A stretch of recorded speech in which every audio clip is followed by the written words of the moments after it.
Olá, começa agora mais um Saber Direito Debate. E hoje com a gente, sabe quem? O professor Diego Pereira Machado. Ele que é especialista, mestre e doutorando em Direito e procurador federal da Advocacia Geral da União. Professor, muito obrigada por estar aqui, seja bem-vindo. Obrigado. Professor, falando um pouquinho sobre a especialidade do senhor, Direito Internacional, né? Eu queria que o senhor explicasse essa questão do Direito Internacional da atualidade.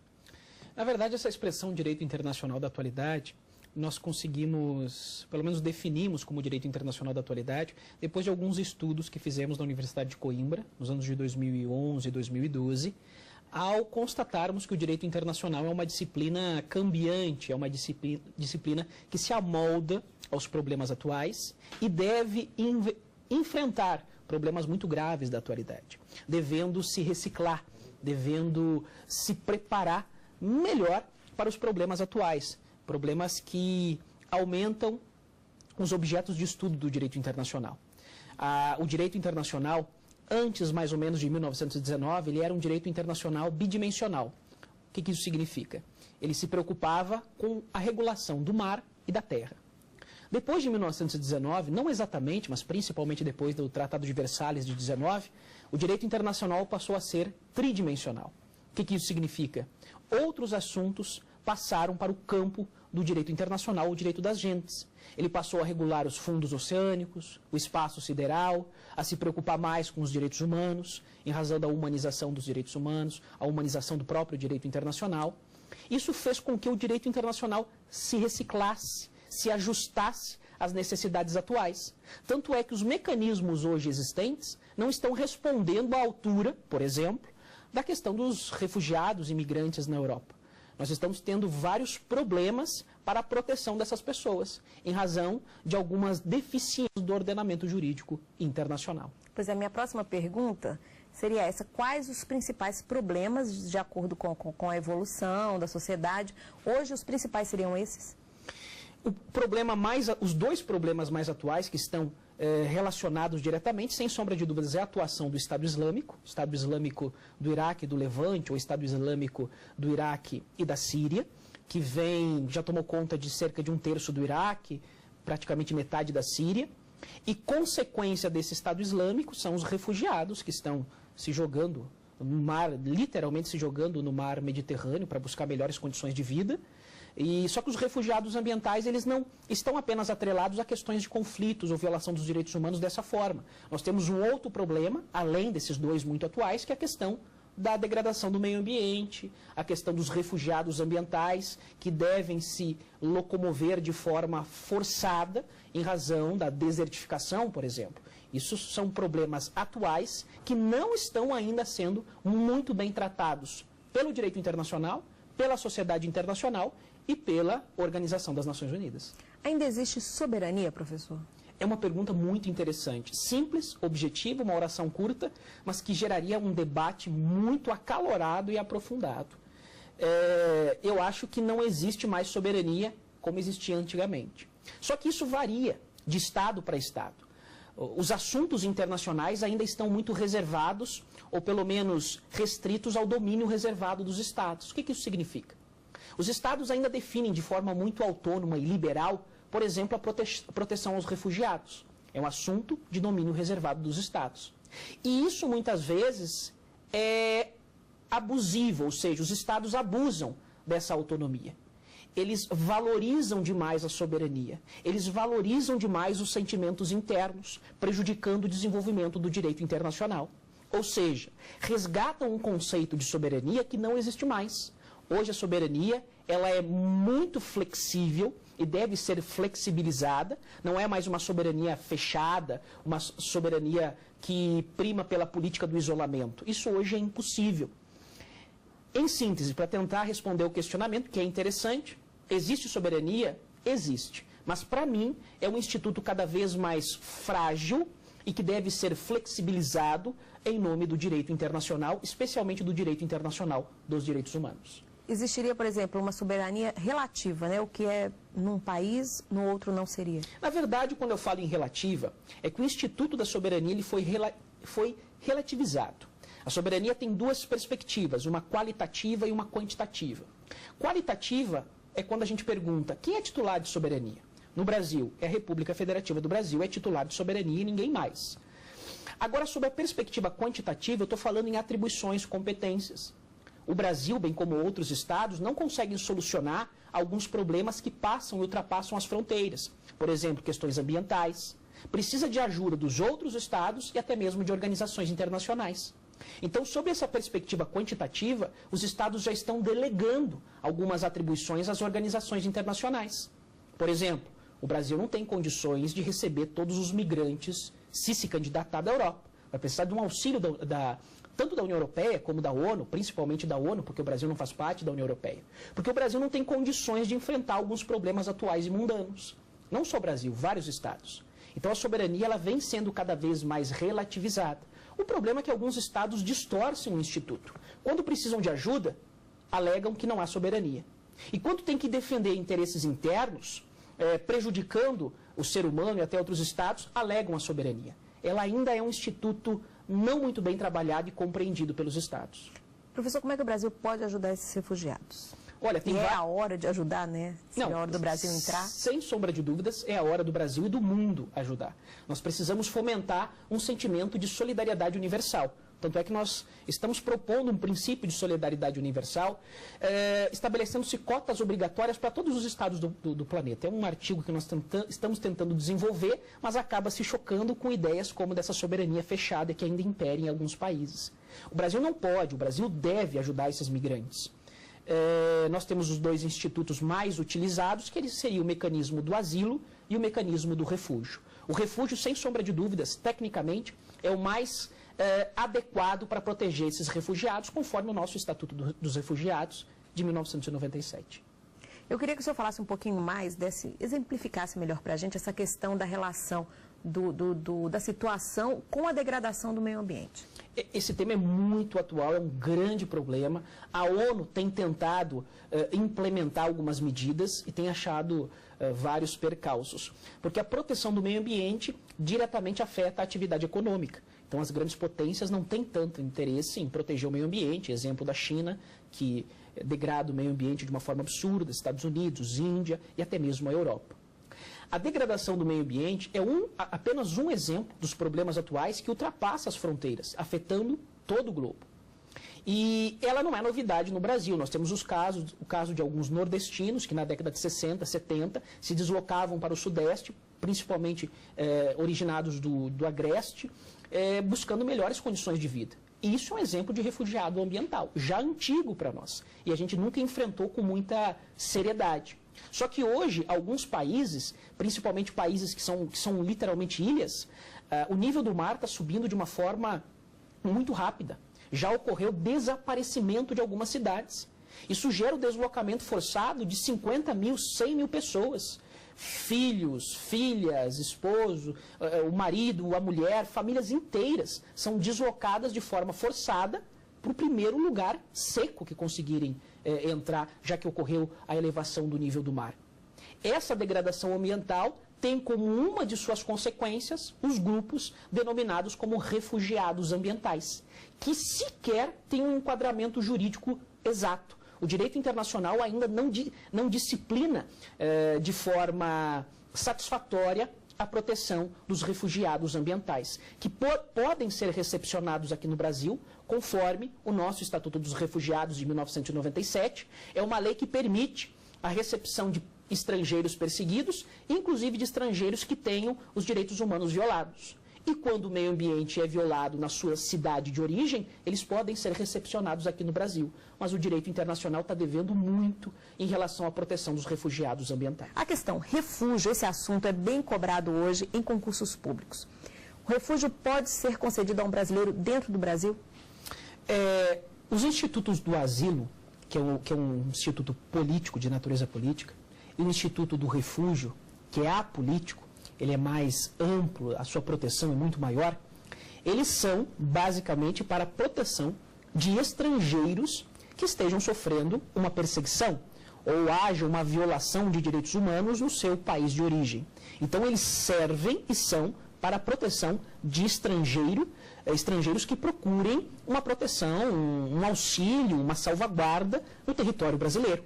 em regra e em tese, eles não podem ser concedidos a brasileiros pelo governo brasileiro aqui no Brasil. Seria até uma contradição, haja vista que se alega perseguição do governo brasileiro e se requer a proteção do mesmo governo brasileiro. Então seria inviável. Mas, por óbvio, um brasileiro pode buscar essa proteção num país estrangeiro, alegando perseguição no nosso território. E o asilo? O asilo também é o mesmo raciocínio.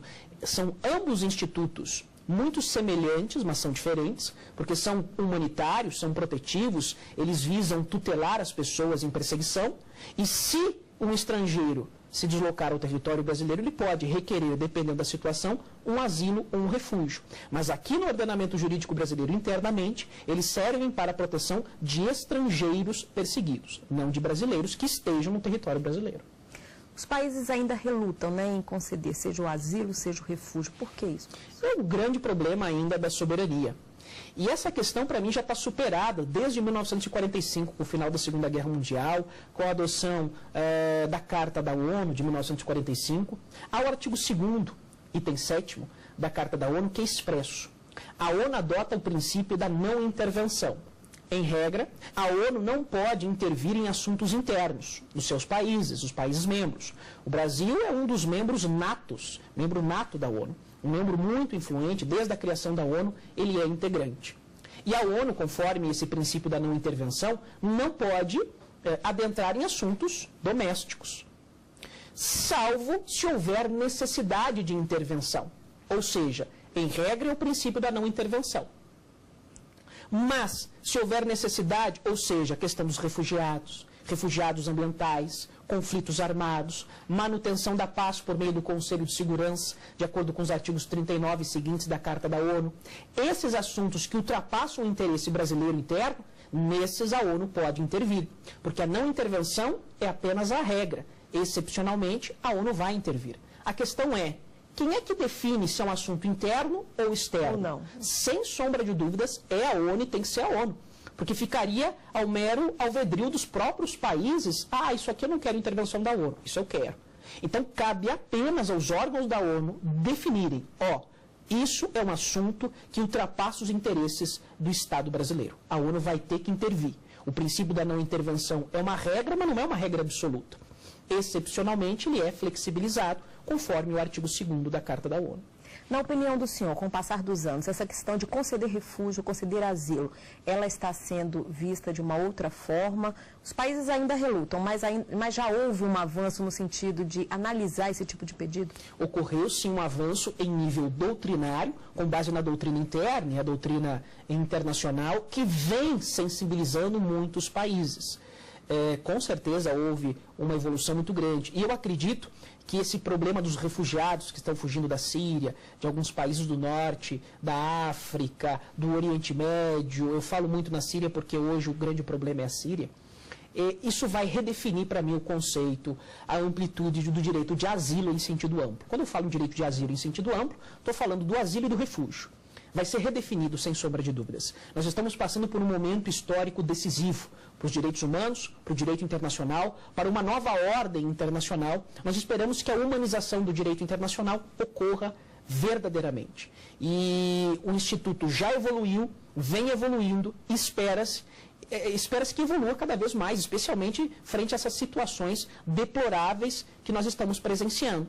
Infelizmente, é um assunto que ainda está muito no domínio reservado dos estados, ou seja, ainda é assunto interno para alguns estados. Alguns estados, alguns países não aceitam interferência externa. E eles conseguem fazer isso por causa da sistemática da ordem internacional, que é diferente da ordem interna. O senhor falou em direitos humanos. Parece estranho, né? Mas a soberania em algum momento vira um entrave para esses direitos humanos? Sem dúvidas. Muitas vezes é o principal inimigo a proteção dos direitos humanos. Essa soberania. Nós até num programa aqui do Saber Direito, nós trabalhamos a questão do Estado Islâmico. O Estado Islâmico é uma organização criminosa, só que ele tem os elementos constitutivos para ser Estado. Ele tem território, ele tem governo, e um governo praticamente soberano, ele tem finalidades e ele tem população. Teoricamente, formalmente, poderia ser considerado um Estado. E dentro do seu território ele vem exercendo a sua soberania de uma forma muito sanguinária. Vejam como a soberania ela é suscetível de abuso. Sem sombra de dúvidas, nós somos totalmente contra as atrocidades do Estado Islâmico e não conseguimos reconhecê-lo como Estado. Eu apenas citei e trouxe ao debate essa questão para a gente tentar materializar como a soberania ela é superficial, ela é uma ficção, e por isso é passível de abuso, é passível de ser distorcida, e ela, sem sombra de dúvidas, é um dos principais obstáculos ao desenvolvimento do direito internacional dos direitos humanos, ao desenvolvimento do direito humanitário, o direito dos conflitos armados. Vou dar só mais um exemplo prático. Se nós temos um conflito armado, há uma população civil envolvida. Aí atua o direito humanitário, o direito dos conflitos armados, que tem como principal objetivo proteger os civis durante um conflito armado. E a ONU disciplina os corredores humanitários. Se há um conflito, nós temos que retirar os civis e eles têm que passar por algum lugar para sair daquele conflito armado. É o que nós chamamos de corredores humanitários, que pode ser por via aérea, terrestre ou até mar. Só que esses corredores humanitários, é um compromisso, é uma boa conduta que os países em conflitos assumem. E muitos, com base na soberania, não aceitam esses corredores humanitários. Nós já tivemos fatos de populações que estavam sendo retiradas, civis de conflitos armados, e algum dos estados que estava no conflito não aceitou aquele corredor humanitário e, teoricamente, com base na sua soberania, dizimou famílias inteiras. É apenas um exemplo de como a soberania ela pode ser distorcida e, infelizmente, contrária aos direitos humanos. E agora aquele momento em que o professor dá as dicas de bibliografias. Professor, 4 sugestões, né? Isso, 4 sugestões de obras muito boas. Então vamos lá. Para a primeira, direito, incluindo noções de direitos humanos e de direito comunitário, não é isso? Paulo Henrique Gonçalves Portela. Esse livro está sendo muito bem vendido. O professor Paulo Henrique ele é muito didático, muito acessível, tem uma linguagem muito objetiva, não há praticamente erros de português, ele é muito bem dividido. Esse livro, a principal característica e benefício dele, ele é muito amplo, ele trata de vários temas do direito internacional, é praticamente um manual. E ainda traz noções de direito comunitário e direitos humanos. É uma das obras mais indicadas para concursos públicos, para a OAB, muito também utilizada em nível de graduação. Não diria problema, mas uma característica que alguns pontos ele não aprofunda muito, porque ele prima pela amplitude, pela quantidade de temas. Mas é muito, muito objetivo, muito bem desenvolvido, muito acessível, muito atualizado, didático em relação ao sumário, à distribuição dos temas. E, como eu disse, ele vem sendo muito utilizado em vários concursos. Federal, concursos federais, concursos estaduais, própria exame de ordem. Ok, segunda sugestão, curso de Direito Internacional Público, Sidney Guerra. Professor Sidney Guerra é outro excelente professor e doutrinador. Esse livro já tem várias edições, ele já tem uma linguagem mais fechada, mais acadêmica, também é bastante aprofundado, é um livro muito utilizado. Ele é um pouco diferente do anterior. O anterior já tem uma feição mais concurseira, que a gente chamaria. Esse aí tem uma feição mais acadêmica, utilizado em nível de graduação e de pós-graduação. Certo. Terceira sugestão, Jonatas Machado, Direito Internacional do Paradigma Clássico ao pós-11 de setembro. Eu trouxe esse livro, eu gosto muito dele, o professor Jonatas é meu orientador em nível de doutorado, então eu até sou parcial e suspeito em falar do livro, mas é um livro muito crítico, muito reflexivo, ele analisa o direito internacional sobre o aspecto histórico, entrando em temas atuais, não é tão claro de entender o livro, é claro, mas não tem a mesma objetividade dos anteriores. É um livro acadêmico, para nível de pós-graduação. A quarta sugestão, Manual de Direito Internacional Público, dos professores Axiola e também Paulo Borba. Esse livro é excelente, também é um livro muito conhecido, tem mais de 20 edições, já consagrado na doutrina interna, na doutrina internacional, de professores muito respeitados. É um livro para se desenvolver, acho que em todas as áreas. Dá para estudar na graduação, pós-graduação, e falo pós-graduação em sentido lato, em sentido estrito, mestrado, doutorado, até mesmo para concursos de nível muito elevado, como o Ministério Público Federal e Magistratura do Trabalho.